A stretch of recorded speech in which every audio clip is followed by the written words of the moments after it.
Welcome to Deep Analysis, where we take an in-depth look at various archetypes in the Pauper format.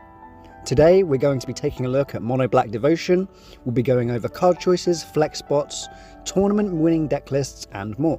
Mono Black Devotion, also sometimes known as Mono Black Control, utilises the powerful removal spells that are in black slice of the colour pie, alongside disruptive creatures to control the board state and grind out a victory. Mono Black Devotion decks are one of the classic decks of Pauper, having been around since the inception of the format.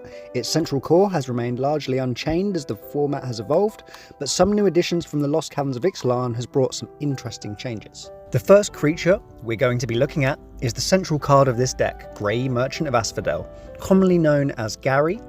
Gary is a zombie with a 2/4 power and toughness stat line, costing 3 colourless mana and 2 black mana. Gary's Enter the Battlefield ability is the main reason to play the deck, and his ETB reads, when Gary enters the battlefield, each opponent loses X life, where X is your devotion to black. You gain life equal to the life lost this way. Each black mana symbol in the mana cost of permanent you control count towards your devotion to black. This means that when Gary enters the battlefield, if he is alone, he will drain for 2 and you will gain 2 life. However, alongside the other cards in this list, your devotion to black can get much higher, and Gary's Enters the Battlefield ability can swing games dramatically in your favour. An alternative to Gary is Vampire Sovereign. Coming in with the same casting cost as Gary, this 3/4 vampire with flying drains the opponent for free and gains you 3 life on ETB. Vampire Sovereign has native evasion in flying and a decent stat line, and some consider it to be more consistent than Gary, as it always drains for free every time and the evasive body can win games in certain matchups. Focusing on black mana symbols in our casting costs, a commonly seen creature in devotion lists is Kumbaj Witches, costing 2 black mana to cast.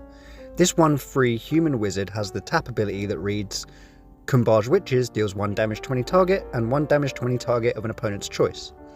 Kumbaj Witches and Mono Black Devotion in general has seen a slight uptick in play, as Kumbaj Witches specifically is good against fairy decks. As Dimir Fairies becomes more of a meta contender again, Kumbaj Witches may be seen as an answer of sorts, using its ability to pick off spell starter sprites. Another Pauper classic, and a mainstay in black control lists, is Chittering Rats. A 2/2 rat costing 1 colourless and 2 black mana, Chittering Rats adds to your devotion whilst providing a powerful Enters the Battlefield ability that reads, when Chittering Rats comes into play, target opponent puts a card from their hand on top of their library. This ability can effectively lock your opponent out of their next turn, especially if they're low on hand size or trying to dig for an answer to a board state. Crypt Rats can be a huge setback. Now, continuing with our light discard theme, we have a card named Lilian Spectre. Costing 1 colourless and 2 black mana, this 2/1 Spectre has flying and an Enters the Battlefield ability that reads, when Liliana's Spectre enters the battlefield, each opponent discards a card. Similar to Chittering Rats, Liliana's Spectre sets the opponent back by forcing them to discard, although this can be detrimental when playing against graveyard decks and decks with Tolarian Terror, so Chittering Rats is considered much better in certain matchups. However, the 2 black pips in the casting costs adds to devotion. Another card that strips the opponent's hand size is Skullcap Snail. This card, printed in the Lost Caverns of Ixalan, is a 1/1 fungus snail costing 1 colourless and 1 black. This little guy has a potent Enters the Battlefield ability, forcing your opponent to exile a card from their hand. Much better than simply discarding, especially against graveyard decks, as retrieving cards from exile is a challenge in Pauper. Another thing going for the snail is that it can be fielded a turn earlier than Liliana's Spectre. Next up we have Guildsworn Prowler, a 2/1 Tiefling Rogue Assassin with Death Touch, and when Guildsworn Prowler dies, if it wasn't blocking, draw a card. Death Touch is always nice, allowing the Prowler to trade with Gurmag Anglers and Tolarian Terrors and other big beaters in the format, and its ability to draw a card synergizes well with our draw engine in Deadly Dispute and Reckoner's Bargain. Another option is Crypt Rats, a 1/1 rat costing 2 and a black. This rat comes with a board wipe stapled to its body, with the ability that reads, X. Crypt Rats deals X damage to each creature and each player. Spend only black mana on X. A board wipe stapled to a body that adds to devotion alongside an ability that can finish off your opponent or keep their board clear makes for a decent include.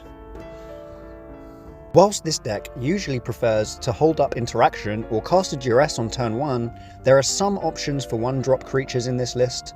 Cards like Shambling Ghast, which offers a few options with its ability that triggers on the death, able to weaken a creature or remove an X1 off the board with the -1/-1 counter, or ramp by making a treasure. This card also synergizes with our draw spells. In a similar vein, we have cards like Festering Mummy and Ichor Drinker, cards that can weaken or remove creatures on death or provide pseudo card advantage in the mid to late game with an artifact to sack to our draw spells. We also have a new card from Lost Caverns of Ixalan named Greedy Freebooter. A 1/1 pirate costing 1 black mana, this guy scries 1 and makes a treasure when he dies. There's also Serrated Scorpion, a creature that drains the opponent for 2 and you gain 2 life on its death.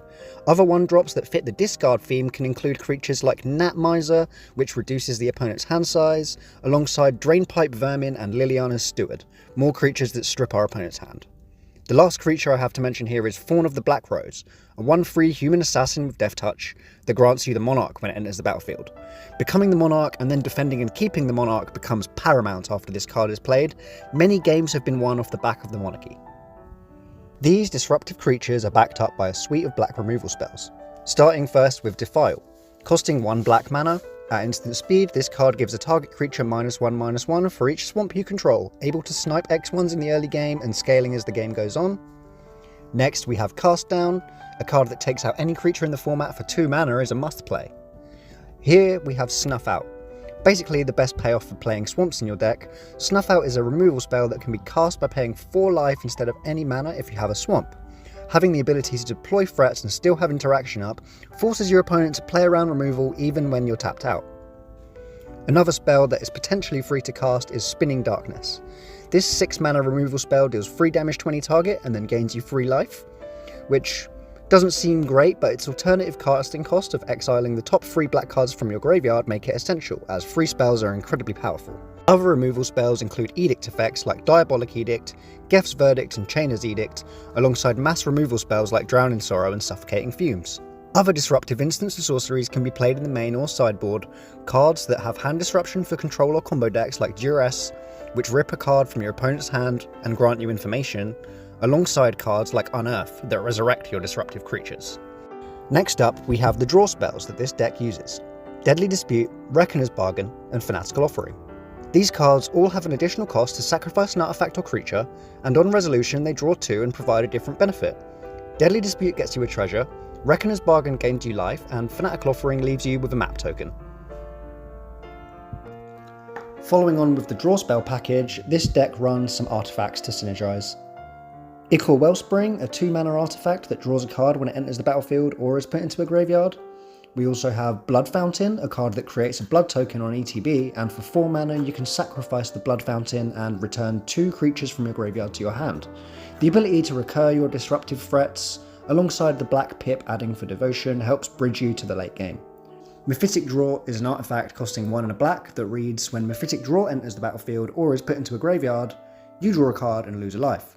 So it's a Ichor Wellspring with a Black Pip, 2 mana permanent that draws a card, synergizes with our draw spells, and adds to Devotion.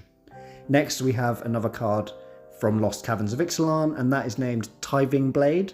This card costs 1 colourless and 1 black. When it enters the battlefield it forces each opponent to sacrifice a creature. An edict effect like Chainer's Edict stapled onto a permanent that adds to Devotion is a brilliant addition to the deck. And the flip side of the card, Consuming Sepulchre, I'm not sure if I'm saying that right,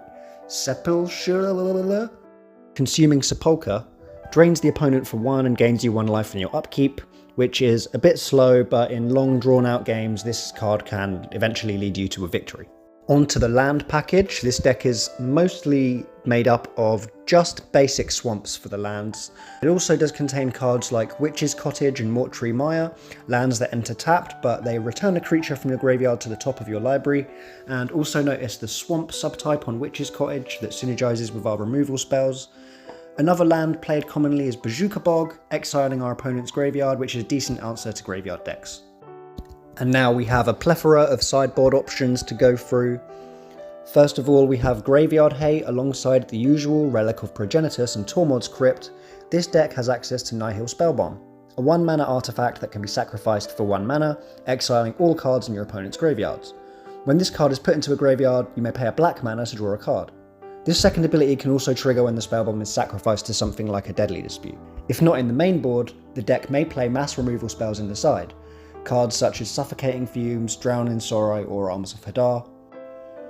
Different discard spells like Divest and Raven's Crime can switch between the side and the main board depending on the metagame.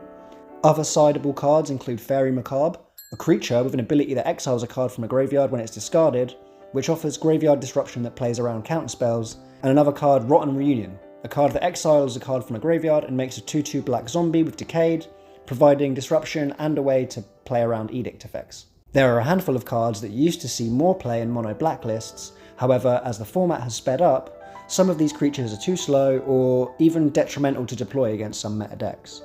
Cards like Phyrexian Rager and Sign in Blood are considered a little bit too slow for the format nowadays, whilst the draw staple to a 2/2 body used to be an auto-include, spending 3 mana to draw 1 and lose 1 life is outclassed by the likes of Mephitic Draw and Ichor Wellspring. The life loss these spells bring can be too painful, with the onslaught of red burn decks and other aggro decks in the metagame.